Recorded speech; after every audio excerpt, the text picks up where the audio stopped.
உளுந்தஞ்சோறு உளுந்து 100 உளுந்து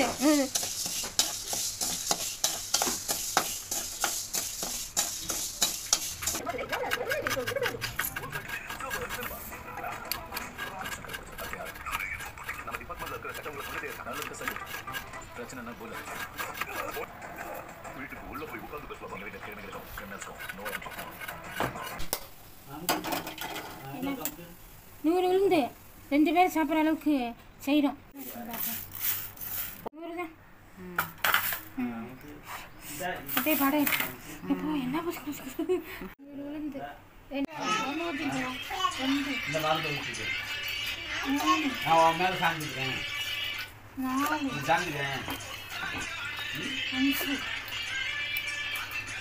5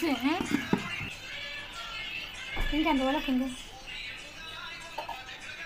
அந்த அளவுக்கு இல்லை உளுந்து 5 அளவுக்கு தண்ணி உளுந்தஞ்சோதுக்கு தேவையான அளவு 2 காப்படி அரிசி 200 உளுந்து தொழு உளுந்து என்னாச்சு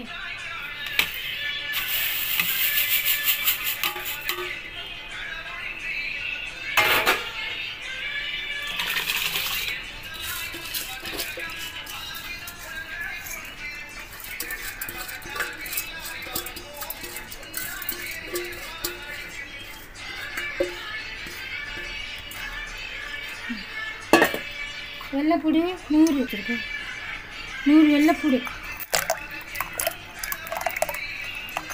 100 வெள்ளைப்பூடி 100 தேங்காய் அரை முடி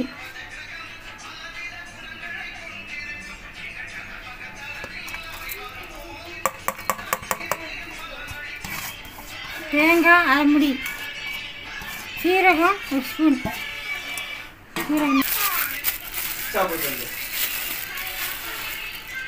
சீரகம் 1 ஸ்பூனு தேவையான அளவு உப்பு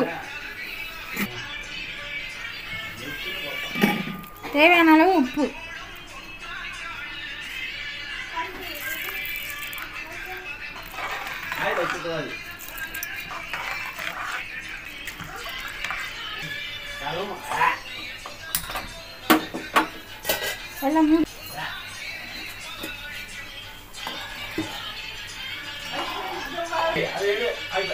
உப்பெல்லாம் போட்டு கலக்கி வச்சிட்டோம். 3 விசில் வரணும். வெயிட் போடுறேன். குக்கர் வெயிட் போட்டாச்சு. 3 விசில் வரணும். அந்த பிறகு சுவையான உளுந்தஞ்சோறு எப்படி இருக்குன்னு பார்க்கலாம். வீடியோ சப்ஸ்கிரைப் பண்ணுங்கள், லைக் பண்ணுங்கள், போட்டு விடுங்க. கருவாட்டு குழம்பு எப்படி வைக்கிறதுன்னு பார்க்கலாம். இப்போ எண்ணெய் ஊற்றி கடுகு சோம்பு வெள்ளைப்பூடு எல்லாம் போட்டிருக்கோம். அது கொஞ்சம் பொன்னிறமாக வரட்டும். இது வந்து வெங்காயம் ஒரு 2-3 பேர் ஊற்றுற அளவுக்கு தான் போட்டிருக்கோம். இது வந்து அரைக்கணும். இந்த வெள்ளைப்பூடு தேங்காவோட அரைக்கணும். இது தக்காளி ஒரு 6 சைஸ் தக்காளி எடுத்து பொடிசாக நறுக்கி வச்சுருக்கோம். இப்போ இது எல்லாத்தையும் போட்டு இந்த வெள்ளைப்பூடை தவிர இந்த வெங்காயம் இந்த தக்காளியும் போட்டு வதக்கணும். வதக்கிட்டு உங்களுக்கு எப்படி இருக்குன்னு காமிக்கிறேன்.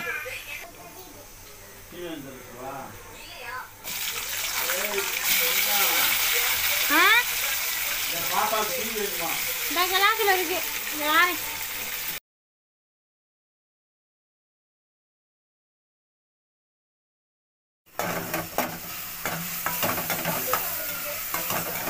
இந்த மாதிரி வந்து எண்ணெய் பிரிஞ்சு வர அளவுக்கு வதக்கணும். இப்போ புளி கரைசலை ஊற்றிட்டு மிளகாப்பொடி போட்டு உங்களுக்கு எப்படி இருக்குன்னு காமிக்கிறேன். ஒரு எலுமிச்சம் அளவு புளி தண்ணி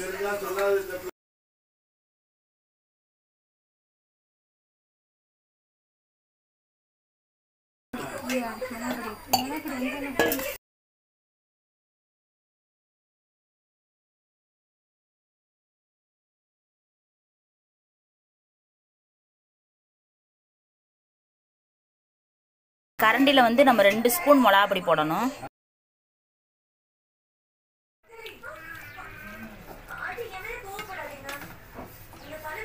உளுந்தஞ்சோறுக்கு கருவாட்டு குழம்பு வச்சு சாப்பிட்றோம்.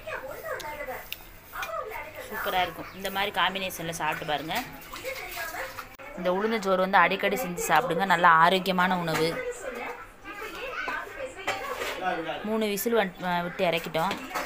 நல்லா டேஸ்ட்டாக இருக்கும். வெள்ளைப்பூடி எல்லாமே சேர்த்துருக்கோம். இது வந்து வாரத்துக்கு ஒரு 2 வாட்டினாவது செஞ்சு சாப்பிடணும். இடுப்பு வலி, இந்த குறுக்கு வலி இருக்குதுன்னு சொல்கிறாங்கள்ல, அவங்களுக்குலாம் சுத்தமாக போயிடும், வலியே இருக்காது.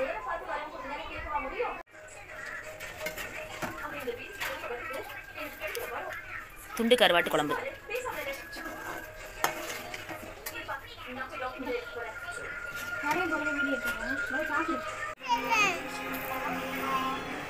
உங்களுக்கு பிடித்த சீரியல்களின் எபிசோடுகளை